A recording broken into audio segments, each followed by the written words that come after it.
আসসালামু আলাইকুম, সবাইকে স্বাগত করছি 6.3.6 এর ক্লাস 8 ইংলিশ বই।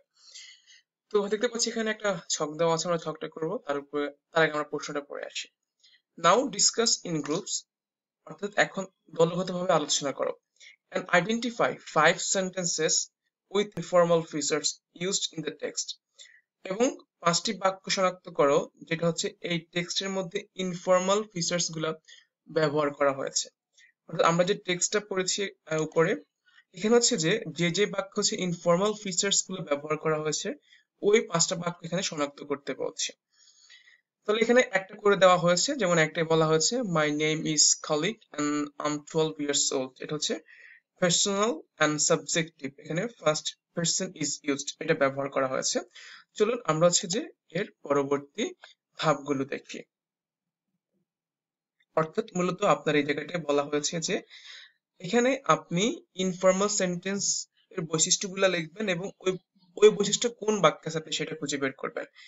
তাহলে আমরা দেখতে পাচ্ছি 2 নম্বরে আই হ্যাভেন্ট সিন। দেখেন এখানে আমরা একটা বাক্য, এটা প্যাসেজ এখানে দেওয়া আছে, এটা এই জায়গাটায় দেওয়া আছে যে আই হ্যাভেন্ট সিন। এখানে হচ্ছে হ্যাভ নট হওয়ার কথা, কিন্তু এটাকে কন্ট্রাক্ট করা হয়েছে, কন্ট্রাকশন করে হ্যাভেন্ট করা হয়েছে। তো দ্যাটস আছে, আমরা কি বলবো এখানে যে কনস্ট্রাকশন, অর্থাৎ আই হ্যাভেন্ট সিন, এখানে হচ্ছে যে এই হ্যাভ নট হ্যাভেন্ট করা হয়েছে, হ্যাভেন্ট সিন কন্ট্রাকশন ব্যবহার করা হয়েছে, কন্ট্রাকশন এই হ্যাভেন্ট ইজ ইউজড, এটা ব্যবহার করা হয়েছে। এরপর দেখেন আমি হচ্ছে এখান থেকে দেখাচ্ছি একটা বাক্য আছে I work in a restaurant. আপনি যদি টেক্সটে যান তাহলে আপনি দেখতে পারবেন যে এখানে রেস্টুরেন্ট বাক্যটা খুবই সিম্পল এবং শর্ট দেওয়া আছে। তাহলে আমাদের এখানে কি হতে পারে যে I work in a restaurant, short and simple sentence is used. Just এই কথাটা আপনি লিখে দিবেন, short and simple sentence is used. I work in a restaurant. এবার দেখেন এখানে কি দেওয়া আছে বাট। আমরা যদি দেখি এরপরে যেটা এখানে লেখা হয়েছে যে বাট মাই এমডি, এই যে এমডি এখানে কি অ্যাব্রিভিয়েশন সংক্ষিপ্ত দেওয়া আছে। তো আমরা এটাকে কি লিখতে পারি যে but my MD likes me very much. Abbreviation এখানে এমডি মানে সংক্ষিপ্ত ফর্ম ইজ ইউজ, সংক্ষিপ্ত ফর্মটা এখানে ব্যবহার করা হয়েছে।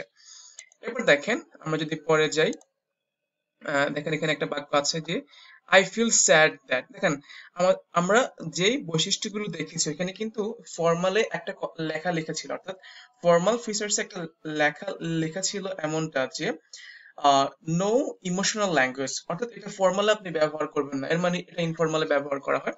তাহলে যেহেতু হচ্ছে এখানে একটা বাক্য ছিল যে আই ফিল স্যাড, তাহলে এটা হচ্ছে আমাদের এখানে ইমোশনাল সেন্টেন্স বা ইমোশনাল ল্যাঙ্গুয়েজ এটা ব্যবহার করা হয়েছে। তাহলে আমরা কি বলতে পারি, এই বাক্যটা লিখবেন পুরা ইমোশনাল ল্যাঙ্গুয়েজ ইজ ইউজড।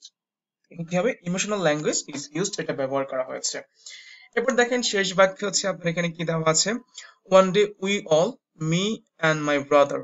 এটা হচ্ছে আপনার ইমপার্সোনাল স্টাইল বা হচ্ছে যে সাবজেক্টিভ স্টাইল ব্যবহার করা হয়েছে, এবং আরেকটা আছে যে ওয়ানা, যেখানে ওয়ানা ব্যবহার করা হয়েছে। তাহলে এখন বলেন তো ওয়ানা কি ফর্মাল নাকি ইনফর্মাল? এটা কিন্তু হচ্ছে একটা ইনফর্মাল একটা বিষয়, আমরা কিন্তু এটা শিখেছিলাম, এটাকে বলা হয় কলোকুয়াল ডিকশন বা কলোকুয়াল বা ইনফর্মাল ল্যাঙ্গুয়েজ, যেটা আমরা শিখেছি want to wanna, going to gonna হয়। তাহলে এখানে কি হচ্ছে আহ দুঃখিত, one day we all, me and my brother and sister wanna, এই যে ওয়ানা আছে এখানে গো টু স্কুল। তাহলে আমরা এটা কি বলতে পারি, কলোকুয়াল বা ইনফর্মাল ল্যাঙ্গুয়েজ ইজ ইউজড। আপনি হচ্ছে যে এখানে ব্র্যাকেট দিয়ে ওয়ানা লিখে দিতে পারেন, তাহলে হচ্ছে এটা আরো সুন্দর হবে। তাহলে কি হচ্ছে আমাদের, এটা ওয়ানা হচ্ছে এখানে আমাদের কলোকুয়াল বা ইনফর্মাল ল্যাঙ্গুয়েজ ইজ ইউজড, এটা ব্যবহার করা হয়েছে। তো এই ছিল এখানে 5টা হচ্ছে বাক্য। আই থিঙ্ক আপনারা বুঝতে পেরে গিয়েছেন যে কোন বাক্যটা কেন হয়েছে। আমি যদি আবার বলি, এখানে হ্যাভেন্ট কন্ট্রাক্ট করা হয়েছে, I work in a restaurant short and simple sentence, খুবই সিম্পল সেন্টেন্স, এরপর এমডি অ্যাব্রিভিয়েশন ব্যবহার করা হয়েছে। এরপর হচ্ছে যে আই ফিল স্যাড, এখানে হচ্ছে ইমোশনাল ল্যাঙ্গুয়েজ ব্যবহার করা হয়েছে। ওয়ান ডে উই অল, এখানে ওয়ানা ব্যবহার করা হয়েছে, তাহলে হচ্ছে এখানে এটা কলোকুয়াল বা informal language. So that's all about the time being. Thank you very much for watching. Assalamu alaikum.